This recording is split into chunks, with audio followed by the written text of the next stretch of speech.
Sometimes the hardest prison to escape is the one built by someone who says they love you. I'm coming to get you, Valentina. You're leaving this house today. When Jessica said that at my front door, I broke down completely because I had been trapped in that life for 3 months. 3 months pretending everything was fine. 3 months dying inside. I was 35 and working as a manager at a clothing store when I realized I'd become the eternally single one in the group. You know, the one everyone had kind of given up trying to set up because it just seemed like it wasn't going to happen. I lived alone in a small rented apartment that I loved, had my independence, my routine. But, I don't know, there was something missing. My mom had passed away 3 years earlier, and that pain was still so raw. I remember in her final months at the hospital, she'd hold my hand and say, "Sweetheart, I just wish I could see you happy, see you get married, have your children." And that kept hammering away in my head. You know? My dad would call all the time, especially on Sundays when he was alone at home. "Honey, when are you going to give me a grandchild? Your mother wanted so badly to see you walk down that aisle." And that ate away at me inside, made me feel incomplete, like I wasn't good enough, like I'd failed my mother, you know? My friends had all gotten married or at least were in serious relationships. Jessica, my best friend since high school, had gotten engaged 6 months ago. Carol already had 2 kids. Patricia was living with her boyfriend. And me? I was there, alone, coming home to an empty apartment every day after work, heating up meal prep, watching Netflix until I fell asleep. It wasn't a bad life, but it wasn't what I'd dreamed of either, you know? It was at a company barbecue on a Friday in October, a day I remember like it was yesterday, that I met Luis. He was a regional manager, came up to my city once a month to audit the stores. 35 years old, handsome in that polished way that looks like he just stepped out of a magazine, smelling of expensive cologne, an Invictus if I'm not mistaken, brand new car, a black Silverado, always dressed business casual even on weekends. He walked up to me near the grill. I was grabbing a beef skewer, and he said with this gorgeous smile, "You're Valentina from the Main Street location, right? Your store's numbers are incredible. You're the best manager in the region, did you know that?" God, I melted right there. Felt my face get hot, my heart race. A man who recognized my work, who saw me beyond appearance, who knew my name, knew about my performance. It seemed too good to be true. And it was, but I was too blind to see it. We talked all night at that barbecue. He was funny, smart, told stories about trips he'd taken, talked about books he'd read. He asked about me with genuine interest, or at least that's what it seemed like. "And you, Valentina, what do you like to do in your free time? What are your dreams? Where do you see yourself in 5 years?" Nobody had ever asked me these things with so much attention, you know? I felt seen, important, special. A week later, we were officially dating. He made a point of picking me up and dropping me off every day, even though he lived in another city 2 hours away. I'd say, "Luis, you don't have to come every day, it's so far." And he'd answer, "Baby, I insist. I want to make sure you got home safe, that you're secure. The world is too dangerous for a beautiful woman like you to be walking around alone." At the time, I thought it was sweet, right? Thought it was caring. He'd call 3 times a day to check how I was doing, send flowers to work with handwritten cards with romantic messages, take me to expensive restaurants I'd never been to, the kind with sommeliers and maîtres. I felt special, you know, like finally someone saw me, valued me, treated me like a princess. My best friend Jessica said right in the second week when we met for coffee on a Saturday afternoon, "Valentina, don't you think it's weird that he wants to know where you are all the time? Yesterday, you went to the grocery store to buy some things and he called 4 times in 40 minutes. That's not normal, Val." I laughed, kind of annoyed, and answered defensively, "You're jealous, Jess." Finally, a real man appeared in my life, a man who values me, who cares about me, and you can't be happy for me. You're used to those half-assed guys you dated before Rodrigo. She went quiet, hurt by what I'd said, but I saw the concern in her eyes. Today I know she was right. I should have listened, should have paid attention to the screaming signs that were right in my face. The first changes started subtle, like he'd make comments about my clothes more and more frequently. "Isn't that neckline a little too low, babe? You're mine alone. You don't need to attract attention from other men. Makes you look cheap." Or when he started controlling my Instagram more intensely, would grab my phone while I was in the shower and scroll through photo by photo, comment by comment. "Delete this photo, you're showing too much leg. Look at how many guys liked it. Look at the comments. You don't need validation from strangers. You have me. I think you're the most beautiful woman in the world. Isn't that enough?" And God, I thought that was protective. Thought it was because he loved me too much, because he was afraid of losing me to another guy. How stupid I was, right? Today I see those were screaming signs of abuse, of control, of sick possessiveness. But at the time I was so starved for affection, so desperate to be loved, so scared of the idea of being alone again, that I accepted everything, justified everything. He started making comments about my friends too. "Jessica doesn't like me, I can tell. She's filling your head against me, I'm sure of it. Single women don't like to see their friends happy." Or "Carol only talks about kids. How boring. You don't need to waste time with people who don't add anything to your life." Little by little, I started distancing myself from them, canceling plans, making up excuses, and they stopped inviting me too. 6 months later, on a Saturday night in April, he proposed to me at a romantic beach dinner. We went to the Hamptons. He rented out an entire restaurant just for us. It was beautiful. There were candles everywhere, rose petals on the floor, live music playing our favorite songs. Everyone applauded when I said yes, trembling with emotion. There was even a photographer hidden, capturing everything from multiple angles. The ring was gorgeous. White gold with a diamond that sparkled so bright it looked like a star. I cried so much. So much. My dad cried when I told him the news on Sunday morning. I called him early. "Your mother would be so happy, sweetheart. So happy. Luis is a good man, hardworking, treats you like a princess.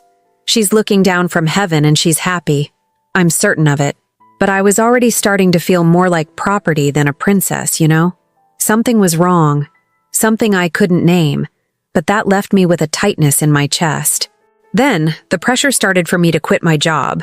And it wasn't all at once. It was gradual. First he'd say, "Babe, you work so hard. You come home so exhausted. I feel bad seeing you like this." Then, "When we get married, you won't need to kill yourself working anymore. I make good money. I can take care of both of us easily." And finally, "Love, my wife isn't going to need to work. I make enough for both of us, and you need to take care of our home, prepare our nest, dedicate yourself to being a good wife." My mother never worked outside the home, and my father always thanked her for it. At the time, I thought it was romantic, protective, thought he wanted to spare me from stress, give me a more peaceful life. Today, I know it was the first stage of complete and calculated isolation. Without my salary, I'd be financially dependent on him. Without work, I'd lose my social circle, my independence, my identity, my self-esteem. But I quit in June, 2 months before the wedding, with my heart heavy. My boss, Marcelo, even tried to convince me to stay in an hour-long conversation in his office.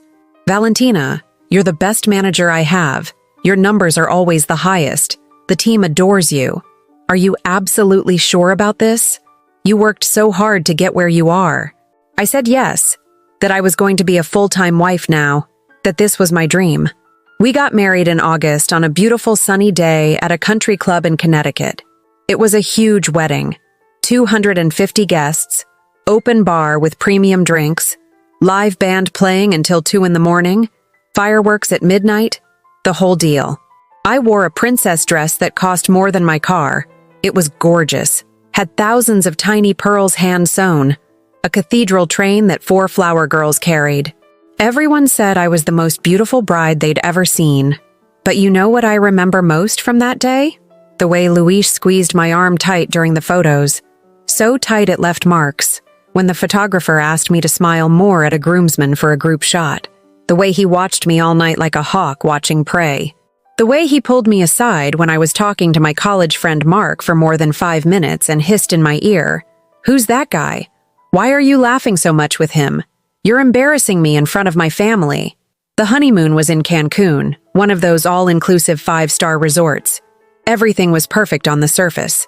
Infinity pool, private beach, suite with ocean view, couples massage, candlelit dinner on the beach. But behind closed doors, it was hell. He'd wake me up in the middle of the night to check my phone, go through every message, every email, every social media interaction from the last 6 months. He'd interrogate me about male colleagues from work, about guys I'd dated years ago, demanded to know every detail. Did you sleep with him? Did you kiss him? Did he touch you here? Here? Tell me the truth. I'll know if you're lying. I'd cry, beg him to stop, swear I'd never done anything wrong. He'd apologize after, bring me breakfast in bed, say the jealousy was because he loved me so much, because he was afraid of losing me. And stupid me, I believed him. I thought it was passion. I thought it would get better once he felt more secure in the marriage. When we got back, I moved into his house, a beautiful 3-bedroom in the suburbs with a big backyard and a 2-car garage. My dream house, or so I thought. But it quickly became my prison. He made me delete all my social media within the first week. You don't need that anymore, you're a married woman now. Those platforms are for attention-seeking single people. My wife doesn't need likes from strangers. He changed all my passwords on my phone, my email, everything. It's for our security, babe. Couples shouldn't have secrets. He put cameras in every room of the house except the bathroom. It's for security. There have been burglaries in the neighborhood, but I knew he was watching me when he was at work, testing me, making sure I wasn't doing anything he wouldn't approve of. I couldn't leave the house without his permission. I'm not exaggerating. I literally couldn't leave. He'd call me every 30 minutes when he was at work. If I didn't answer on the first ring, he'd freak out. Where were you? Why didn't you pick up? Who were you with? Send me a photo of where you are right now. If I needed to go to the grocery store, I had to send him a list first, get approval, then send photos from the parking lot, from inside the store, from every aisle, receipts, everything. The few times I asked to see Jessica or my other friends, he'd make such a scene that it wasn't worth it. Why do you need to see them? Am I not enough for you? Are you planning something behind my back? Are you talking about me to them? Trying to turn them against me? Jessica tried to stay in touch. I'll give her credit for that. She'd text me every day, call when she could, but I had to hide those conversations, delete them immediately after, answer in code because I knew he was checking. I'm fine, just busy with house stuff, I'd say when I wanted to scream, help me, I'm trapped, I don't know how to get out. She knew something was very wrong, but there wasn't much she could do when I kept insisting everything was okay. I stopped working out because he said the gym had too many men who'd stare at me. Stopped wearing makeup because, who are you trying to impress? Stopped wearing anything remotely nice because it was too provocative. I lived in baggy sweatpants and old t-shirts, cut my hair short because he said long hair attracted too much attention, gained 30 pounds from stress and depression and staying home all day, stopped looking in mirrors because I didn't recognize the person staring back. The verbal abuse was constant, every single day, sometimes every hour. I burned dinner because I was nervous about how he'd react to dinner, and he'd scream for an hour about how useless I was, how his mother was right that I'd never be good enough for him, how any other woman would be grateful to have the life he gave me. I forgot to buy his specific brand of protein powder, and he didn't speak to me for 3 days, giving me the silent treatment, acting like I didn't exist in my own house. I laughed at something on TV, and he accused me of thinking about another man. Everything I did was wrong. Everything was criticized. Everything was my fault. The isolation was the worst part. Worse than the screaming. Worse than the control. I had no one. My friends had given up trying to reach me. My dad would call once a week, but Luis would stand right there listening to the whole conversation. So I had to pretend everything was perfect. Yeah, Dad. Married life is wonderful. Luis treats me so well. The house is beautiful. I'm so happy. Meanwhile, I was dying inside, withering away, becoming a ghost of who I used to be. I thought about leaving constantly, every single day, but I had no money of my own. He controlled all the finances, gave me an allowance of $100 a week for groceries and household stuff, and I had to show him receipts for every penny. My old bank account had been closed. I had no credit cards, no savings, Nothing. I thought about running away in the middle of the night. But where would I go with no money? How would I survive? He'd find me anyway. He always said he would. If you ever leave me, I'll find you. You're mine forever. Death is the only thing that will separate us. The breaking point came 3 months into the marriage, on a Wednesday afternoon in November that I'll never forget as long as I live. I was cleaning the kitchen after lunch, just minding my own business, when his mother called. Donna Marcia, his mom. I answered because I had to. He demanded I always answer calls from his family. She was crying, dramatic as always, saying Luis had called her upset because I wasn't being a good enough wife, wasn't keeping the house clean enough, wasn't cooking well enough, wasn't satisfying his needs. I was in shock, humiliated, hurt. I said very calmly, Donna Marcia, with all due respect, my marriage is between me and Luis, not you. And I hung up. 20 minutes later, he burst through the front door, left work in the middle of the day, his face red with rage. How dare you disrespect my mother? Who do you think you are? He grabbed my arm so hard I screamed in pain, twisted it behind my back, shoved me against the kitchen counter. You're going to call her back right now and apologize. I was terrified, shaking, crying, begging him to let go. He eventually did, leaving my arm bruised purple from shoulder to elbow. That night he acted like nothing happened, tried to be sweet, brought me ice for my arm, said he was sorry, that I had pushed him to it, that if I just behaved better he wouldn't have to get like that. That was when I knew with complete certainty that I had to get out or I was going to die in that house. Maybe not physically, but definitely spiritually. I was already dead inside, but I was so scared, so broken, so brainwashed that I didn't know how. I had no resources, no support, no plan. I started planning in secret over the next 2 months, December and January. When he was at work or in the shower, I'd take screenshots of his phone, his messages with other women, yes, multiple women. He was cheating the entire time we were dating and married. Screenshots of conversations with his mother where they laughed about how trained I was, how obedient, how I'd become exactly what they wanted. I'd write everything down in a little notebook hidden at the bottom of my closet under the towels. Dates, times, what he said, what he did. I found a women's shelter hotline number online and memorized it. I contacted a divorce lawyer through email at the library one day when I lied and said I needed to return books. Her name was Attorney Renata. She specialized in domestic abuse cases. But I was still frozen with fear, couldn't take the final step. What finally pushed me was finding out he'd gotten one of his mistresses, some girl named Camilla from his office, pregnant. I found the ultrasound picture in his car's glove compartment by accident when I was looking for the insurance papers after he made me call about our policy. 6 weeks pregnant. While he was calling me his pure, perfect wife to everyone, he was creating another family behind my back. It was Jessica who truly saved me, who gave me that final push. She showed up at my door on a Saturday morning in December, a cold, rainy day, banging insistently on the doorbell. Luis had traveled to Chicago on Friday night, said it was for a 3-day work conference, but I knew from the screenshots it was to meet one of his mistresses, Camilla. I opened the door afraid it was him coming back, but when I saw her there, her face full of concern, I broke down crying immediately.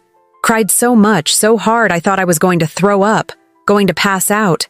She hugged me tight, held me while I shook all over and said firmly, I knew it. I always knew something was very, very wrong. It's been 3 months since you answered my messages, since you disappeared. I'm coming to get you, Valentina. You're leaving this house today. Right now. This isn't a request. It's an order. I answered, still crying. Jess, I can't. I have nowhere to go. I have no money. I don't know how to start over. I'm so ashamed. She said, looking into my eyes, holding my face. You're going to live with me until you get back on your feet? The apartment is big enough. And as for money, you're going to sue this son of a bitch and take every cent he owes you for emotional damages, for everything he did to you. I know a lawyer who specializes in this, Attorney Renata. She's a shark. In 2 hours of rushing around, I packed my clothes in 3 big suitcases. All my documents, birth certificate, social security card, driver's license. my laptop with all the evidence I'd been religiously collecting for the last 3 months. I grabbed the little notebook with the detailed notes hidden at the bottom of the closet between the towels. I took some photos of my mother that I'd saved, some jewelry that was hers. I left everything he'd given me. I left a short letter on the kitchen table, wrote it trembling. Luis, I know everything. I know about all the cheating. I know about the conversations with your mother. I know you never truly loved me, that I was always just a trophy, a free housekeeper. I'm leaving and there's no point looking for me. My lawyer will be in touch soon. Don't try to find me. I locked the door for the last time, left the key with the doorman at the front desk, and walked out of that complex for the last time, shaking, but free. Finally free. My dad was devastated when I told him on Sunday morning, when I was already settled in the guest room of Jessica's apartment. He cried a lot. Really hard. But honey, marriage is forever. It's a commitment to God. You two need to talk, work it out, get help from a pastor, a couples therapist, someone. I looked into his eyes, held firm onto his hands that were shaking, and said as firmly as I could, Dad, he hurt me physically on the honeymoon, left my whole arm bruised. He cheated on me since before we got married. There are hundreds of conversations. He isolated me from everyone and turned me into a prisoner in my own home. I couldn't leave, couldn't see anyone. If Mom were alive, she'd tell me to run as far away from him as possible. And that's exactly what I'm doing. My dad cried even more, hugged me tight and said, Honey, I didn't know any of this. Nothing at all. If I had known, I would have taken you out of there sooner, at the first sign. Forgive me for not noticing, for being happy about this marriage. The following 6 months were the hardest of my entire life, harder even than grieving my mother.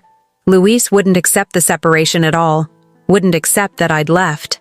He stalked me constantly, would wait outside Jessica's building at dawn when she left for work, would show up at her workplace in the middle of her shift looking for me, making scenes in the parking lot, screaming my name.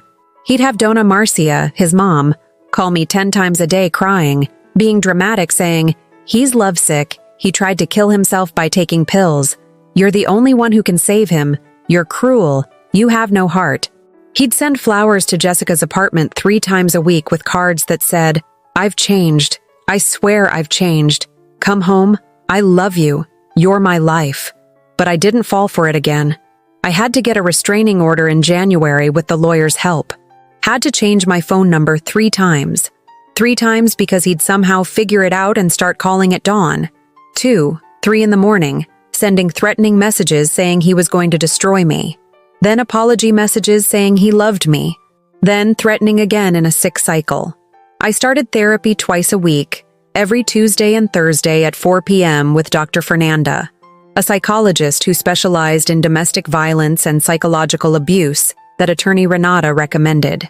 The sessions were tough. So tough, I had no idea it was going to be so hard. I cried through every single session, start to finish, went through a whole box of tissues per session. Dr. Fernanda made me understand that I hadn't been weak, that I'd been manipulated by a narcissist who was an expert at choosing vulnerable victims, that my unresolved grief over my mother, my low self-esteem, my need for approval, had been exploited by someone who knew exactly what he was doing. In March, I started looking for work, got an interview for manager at a cosmetics chain. The owner, Sonia, hired me on the spot. I went through this 20 years ago. You're going to work here and you're going to rebuild yourself. I rented a small apartment in April, a studio, but it was mine. On the first day, I lay on the empty floor and cried with relief. I bought every piece of furniture with my salary, chose every detail. I went back to taking dance classes, going out with friends, adopted a cat named Luna. The divorce was finalized in August. He paid damages for emotional harm, $40,000. I used half to take a course I'd always wanted. The other half I gave to my dad to remodel his house and pay off debts from the wedding. I blocked him and his entire family on everything. Today, 2 years later, I have my life back. I'm a manager of 3 stores, have my apartment, my cat, my friends. I continue in therapy because healing is an ongoing process. Last month, I traveled alone for the first time. Went to Yellowstone. At a waterfall, I cried realizing I could go wherever I wanted, wear whatever I wanted, talk to whoever I wanted. I could be myself again. If you identified with my story, pay attention to the signs. Control is not love. Excessive jealousy is not love. Isolation is not protection. You deserve more. I know it's hard to leave, that it seems impossible to start over. But I promise you, on the other side, there's life again. You're stronger than you think. If this story touched you, leave your like, share it to help other women. See you in the next video. From which city are you watching? Leave it in the comments.